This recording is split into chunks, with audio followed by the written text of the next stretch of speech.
Bonjour à tous, bienvenue dans cette nouvelle vidéo où je voulais parler de Coriolis, l'horizon perdu, et en particulier du scénario qui est présent dans le livre de base, qui s'appelle la Ziggourate Noire. Donc je l'ai maîtrisé récemment, et je pense que c'est intéressant de vous donner un petit aperçu de comment le jeu marche et de ce que ça implique.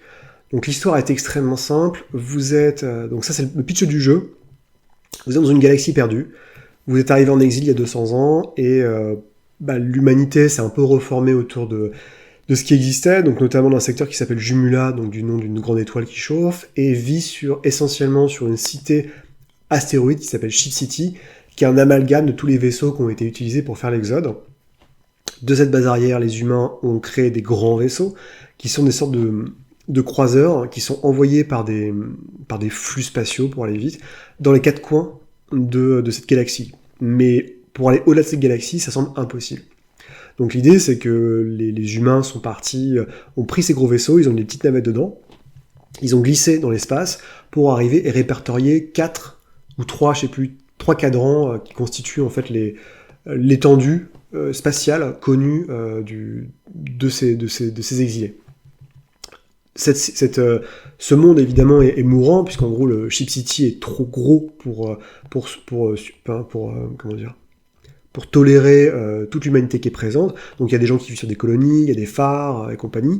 Mais l'idée, c'est qu'il y a une sorte de toxicité ambiante dans cet horizon perdu, donc dans cette galaxie, qui s'appelle le fléau, donc le Blight, qui, on ne sait pas trop, c'est à la fois physique, c'est à la fois mental, c'est un peu similaire à la corruption, mais pas warhammerienne, plus la corruption dans Symbaroum, où ça vous bouffe l'esprit, ça vous bouffe aussi physiquement, et si vous êtes dévoré, vous commencez à avoir des tares, des marques physiques, et il paraît que quand les gens sont complètement dévorés par le Blight, ils disparaissent. Et on sait pas où est-ce qu'ils vont, on ne sait pas ce qui leur arrive. Donc l'idée, c'est que il y a des grandes guildes qui vont se mettre en place pour essayer de gérer l'humanité dans ce qu'il en reste. Donc la noblesse, grosso modo, ça va être ce qu'on appelle les navigateurs, puisque c'est eux concrètement qui organisent les expéditions avec les grands vaisseaux et qui sont les maîtres des cartographies. Ensuite, il y a les mécaniciens, ça va de soi, qui réparent. Il y a les jardiniers, donc qui, eux, s'occupent de faire pousser des plantes dans des cavernes, mais il y a aussi un système d'épices, un peu comme dans Dune, pour améliorer les performances physiques et mentales des gens. Il y a le crapaud noir, qui est en gros une sorte de mafia, la Camorra. Il y a ce qu'on appelle si je dis pas de bêtises, les Coriolites, qui sont pas vraiment une guilde, mais qui sont en fait un groupe religieux qui prêche, en fait, qui explique qu'on n'aurait jamais dû s'exiler, et que l'humanité est concrètement perdue, sauf si elle suit les anciennes us et coutumes de l'avant, donc en fait les coutumes qui viennent de Coriolis, le troisième horizon, la V1 qui existe en français, avec les icônes, avec tout ça.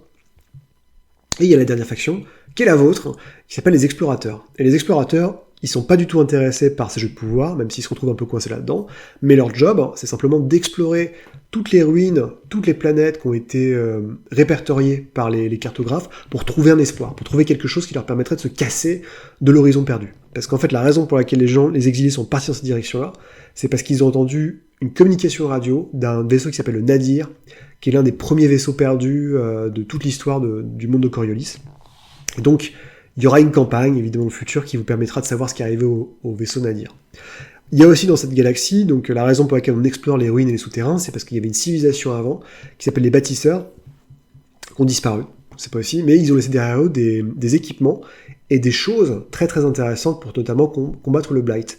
Et notamment, il y a des oiseaux artificiels qui sont utilisés par l'humanité, en fait, qui ont des capacités pour détecter et absorber le Blight. Donc, ils sont super utiles.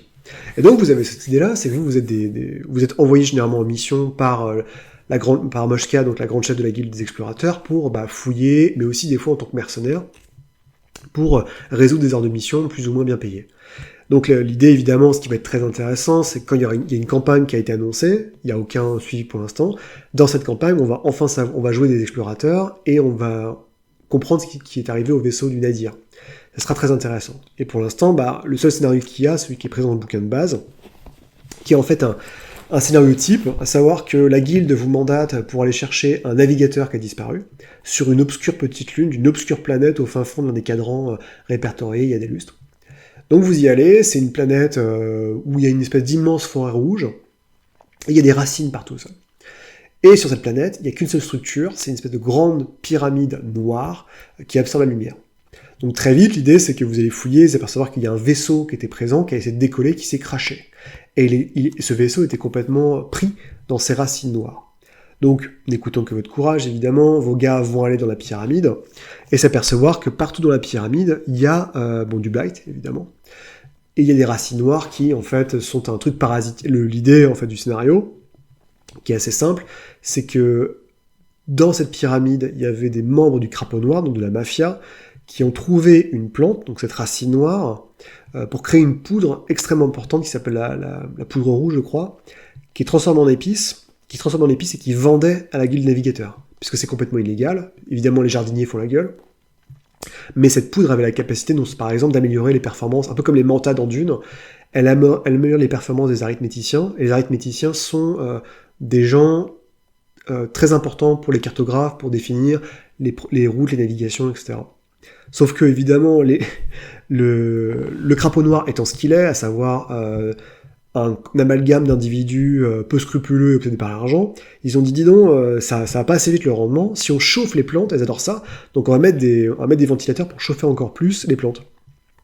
Ce qu'ils ont fait, c'est que les plantes ont accéléré, mais ces plantes-là, à la base, étaient une création par les bâtisseurs pour combattre le blight. Ça a déconné, et elles sont devenues une sorte d'incarnation du blight. Donc en gros, ce qui se passe, c'est que les plantes chauffent, elles deviennent de plus en plus grosses, et puis à un moment, hop là, elles deviennent à moitié pensantes, elles récupèrent elles arrivent à choper dans les lianes certains membres du crapaud noir, et elles les assèchent, et elles créent des pot people, comme dans l'invasion des profanateurs de sépulture. C'est exactement ça. Donc en fait, elles créent des copies qui sont pas parfaites, donc elles sont un peu connes, elles ont des racines noires à leur base, et elles agissent un peu de manière mécanique.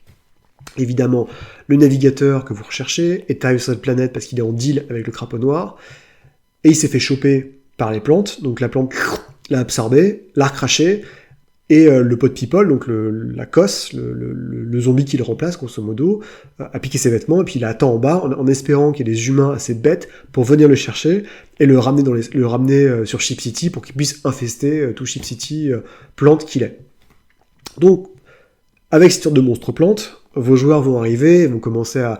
Donc le scénario est extrêmement classique dans la structure, c'est-à-dire que vous arrivez, vous savez pas ce qui se passe, vous analysez le vaisseau, et on vous dit, il faut que vous trouviez soit le corps, donc parce que le navigateur a un talisman, enfin un bracelet, ce qui l'identifie, soit le mec vivant et le ramener. Donc c'est vraiment un scénario de découverte pour Coriolis, à savoir que Coriolis est essentiellement un jeu d'attrition. C'est-à-dire que dès que vous commencez à enquêter dans une ruine, c'est un gros morceau du bouquin, vous devez impérativement gérer des supplies, donc des ressources. Les ressources prennent de la place dans votre inventaire. Généralement, vous avez, pour une mission de Stackabila, vous avez 60 ressources. Donc on part du principe que vous en utiliserez une trentaine, mais quand vous en donne le double, pour être sûr que vous survivez. Et c'est là où, en gros, la grosse subtilité du jeu arrive déjà, c'est que c'est un jeu de gestion.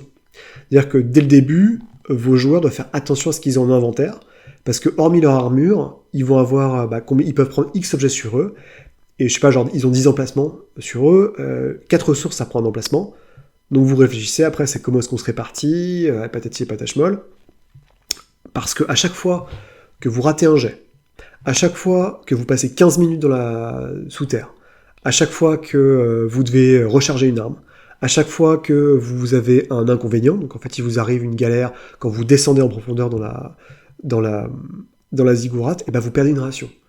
Donc vous comprenez bien en fait vous voyez le système, c'est-à-dire qu'au fur et à mesure, vous allez perdre de plus en plus de ressources. Quand vous commencez en plus, donc c'est un système Zero Year Engine, donc vous avez la vie, vous avez le stress, enfin l'espoir, donc qui est lié au stress, et vous avez le cœur qui est lié au blight. C'est-à-dire que le blight vous bouffe votre cœur, donc vous devenez... En gros, avec le blight, vous devenez fou. Avec le stress, vous devenez stressé, complètement flippé. Et avec la vie, potentiellement, vous crevez. Donc vous avez 3 facteurs de vie, enfin 3 types de points de vie en fait à gérer, qui peuvent être chacun affectés par les déconvenus qui vous arrivent dans la pyramide. Et donc après, c'est à vous de voir comment vous gérez, est-ce que vous vous arrêtez, vous faites des pauses. Donc les grandes choses, c'est que vous pouvez à tout moment dire pause, monter un camp, et ça vous permet de récupérer un point dans chacune des catégories, tout en ayant une consommation très très minimale de ressources. Les ressources, c'est global, hein, c'est quand vous en consommez une, c'est pour tout le groupe. Donc ça, c'est aussi quelque chose à saisir. Il y a un autre élément hyper important du jeu, c'est le fait que chacun a un rôle. C'est-à-dire que vous avez quand vous créez votre personnage, vous créez son passé, ce qui était pilote, garde du corps, j'en sais rien, patati et compagnie. Sauf que en tant que navigateur explorateur, ils ont tous un rôle dans les excavations. Donc, il y a le delveur, celui qui passe en avant et qui fait c'est concrètement le gars qui descend en rappel pour ouvrir le chemin. Il y a le garde, ça va de soi. Il y a l'éclaireur. L'éclaireur, il a une sorte de GPS pour analyser en profondeur, faire des deep scans de la structure pour savoir peu après. Grosso modo, ils n'ont pas une carte complète, mais ils ont une carte partielle avec les cavités, avec les trous et compagnie de l'élément. Il y a le démolisseur, donc qui fait tout péter, qui peut créer des chemins, et il y a l'archéologue qui est spécialisé dans le savoir sur les bâtisseurs, donc ceux qui étaient là avant, et notamment lire les runes, lire les manuels, disons, antiques. Et ces rôles-là sont assez importants, parce que le delver, notamment, c'est lui qui va annoter la progression, parce que c'est case par case, hein, les cartes sont case par case, donc c'est lui qui annote la progression au fur et à mesure dans la ziggurat, et qui dit, bah ok, moi j'ai fait 3 réussites sur mon jet, donc je peux avancer de 3 cases, sachant qu'à chaque case, il y a du blight, donc des radiations, et il faut les prendre en compte. Les blights peuvent être, évidemment, votre armure, plus votre armure est grosse, plus vous restez au blight, notamment, donc ça vous donne une protection passive, mais elle n'est pas parfaite. Et autre élément qui est peut-être le plus intéressant pour moi, c'est l'oiseau, c'est-à-dire que vous avez un de vos personnages qui va s'acoquiner l'oiseau sur son épaule, et l'oiseau des pouvoirs et de l'énergie, c'est-à-dire qu'en gros, tant qu'il dort pas, enfin, il a 3 ou 4 points qu'il peut utiliser pour activer un pouvoir, c'est-à-dire que vous donnez un ordre à l'oiseau, et l'oiseau va par exemple partir en reconnaissance. Donc n'oubliez pas, quand il part en reconnaissance de plusieurs cases, le temps qu'il revienne, vous consommez une ressource. Il peut instinctivement absorber le blight dans une zone, qui est très très utile. Il peut attaquer, et selon il y a 3 types d'oiseaux, offensif, défensif et spécial. Ils ont des capacités ils ont des pouvoirs un peu particuliers relatifs à leur type d'espèce, pour aller vite. Et selon votre rôle aussi, vous avez tous les personnages ont un pouvoir unique qu'ils peuvent utiliser durant une excavation. Donc au début il n'y en a qu'un seul, après il y en a d'autres, mais par exemple le garde il a une action supplémentaire. Dans un combat, le delver il peut faire péter avec une charge explosive, il peut faire péter un mur ou péter un explosif en combat gratuitement. Et chacun des gars a un pouvoir comme ça.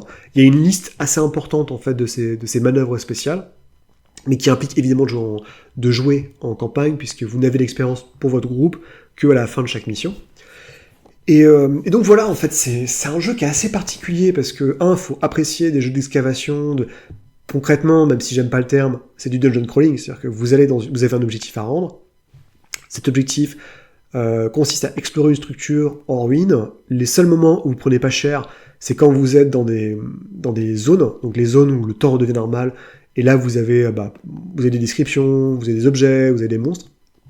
Mais le reste du temps, c'est vous faites des jets pour savoir si ça se passe bien, vous envoyez l'oiseau, vous regardez qu'il n'y ait pas des catastrophes qui vous arrivent, parce que tant que vous finissez pas dans un lieu d'intérêt, chaque carré en fait peut créer en fait il vous arrive une embrouille. Et les embrouilles sont définies, donc on lance 2d6. Le premier d6, c'est savoir qui ça affecte, donc le rôle ou tout le monde. Et le deuxième d6, c'est pour savoir la nature même en fait du souci. Généralement, c'est vous perdez du matos, vous perdez de l'espoir et compagnie. Sachant qu'en plus, les talents qui sont là, vos personnages sont définis par des stats et des talents. Donc les talents, ça vous donne un plus 1d sur certaines situations. Donc par exemple, Delver plus, vous avez des bonus pour faire l'escalade. Et à côté, il y a le matos. Le matos, c'est très très important. En fait, le matos vous donne des dés supplémentaires à votre jet, mais si jamais vous vous loupez quand vous poussez un jet, on est dans Hero 0 Year Engine, donc vous pouvez le relancer les dés. Si vous lancez un dé et que vous faites un 1 sur votre dé qui représente votre équipement est défoncé, donc il baisse en efficacité. Donc au lieu de vous donner plus 3, il vous donne plus 2, puis après il vous donne plus 1, et si vous ne le réparez pas, et qu'il casse, en fait il casse sur son dernier dé. Et donc vous n'avez plus de matos pour vous aider. Donc ça c'est vraiment c'est très très particulier, faut apprécier. Moi j'ai eu aucun problème avec ce jeu parce que J'y allais un peu entrer dans les pieds, je vais pas mentir en me disant mais comment ça marche, il y a plein de règles, je comprends pas, en plus le jeu vous dit oui, non mais vous inquiétez pas, on vous donne tout un chapitre de règles pour les excavations, mais c'est pas obligatoire. Et en fait quand on joue au jeu on se dit bah si c'est obligatoire parce que tu vas pas faire fouiller le mec, le delver, tu vas pas lui dire bon bah c'est parti, tu descends tout en bas, non il faut vraiment jouer case par case, mais ça implique un autre truc, c'est que si vous n'avez pas de scénar, bah vous allez pleurer votre race, parce que il faut que vous créiez vous-même toute la carte du donjon, avec les cases, avec le niveau de blight selon la zone, avec les zones d'intérêt, enfin c'est assez vite fatigant, c'est un peu le gros problème que moi j'ai avec beaucoup de jeux Free League, comme Blade Runner, ou Alien, c'est que quand vous voulez créer un scénario, et bah accrochez-vous, parce que Blade Runner, il faut créer les cas, il faut créer les événements qui se passent selon les cas, et bah là c'est pareil, là il faut vraiment concevoir, on est obligé de concevoir une carte, et personnellement, j'ai pas le courage. Donc le scénario s'est plutôt bien passé, en fait. Les gens ont apprécié, ils sont très vite rentrés dans le truc. Il y a un côté aussi qui est sympa, parce que c'est du space opéra, mais avec un mix évidemment arabisant, qui est plutôt chouette, qui est pas sans rappeler Homeworld ou Battlestar Galactica. Là, la zone, enfin le scénario est très très limité, puisqu'en gros c'est juste l'exploration de la planète.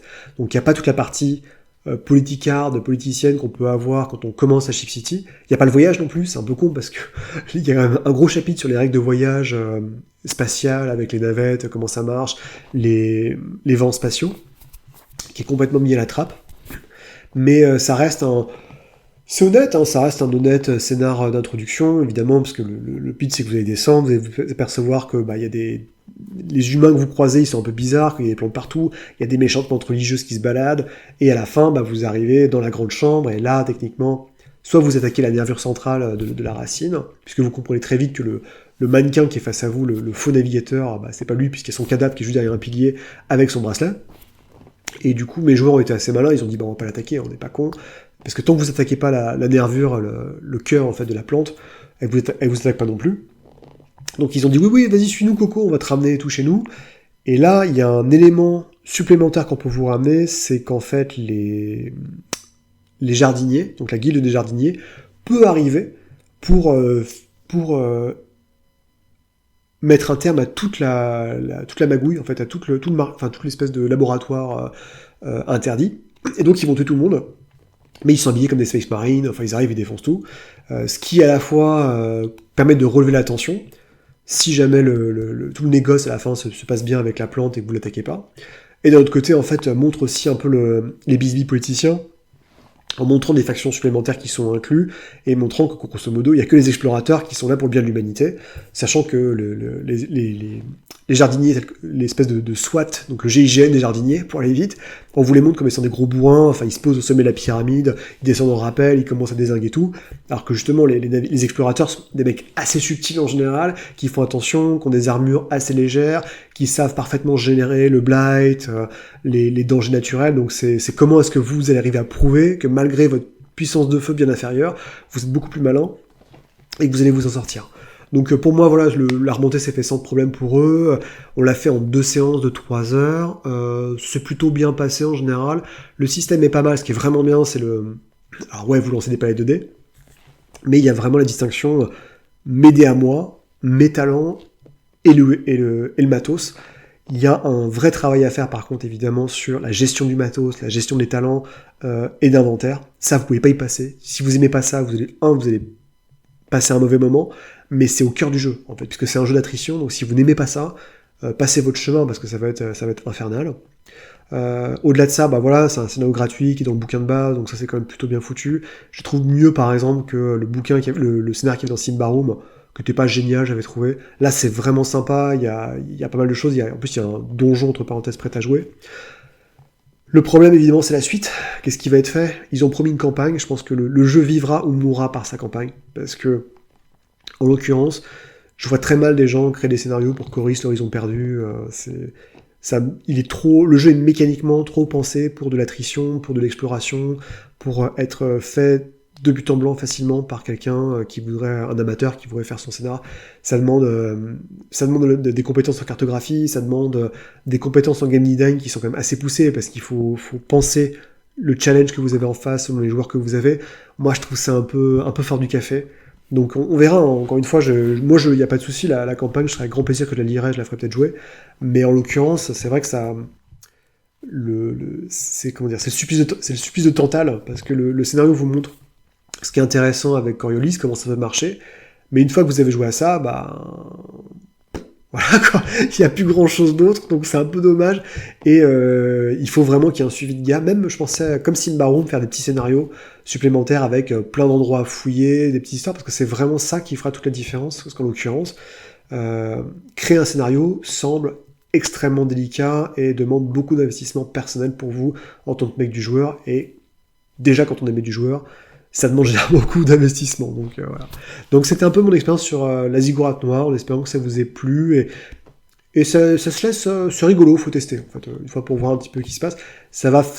Par contre, c'est sûr que de ce que j'ai entendu par rapport au Troisième Horizon, c'est très différent, c'est plus un jeu de survie, alors que l'Horizon perdu, enfin, alors que le Troisième Horizon, lui, avait beaucoup plus un ton différent, beaucoup plus de politique, donc qui vivra verra. En tout cas, c'était mon feedback à moi, j'espère que ça vous a plu, et je vous souhaite une très bonne journée.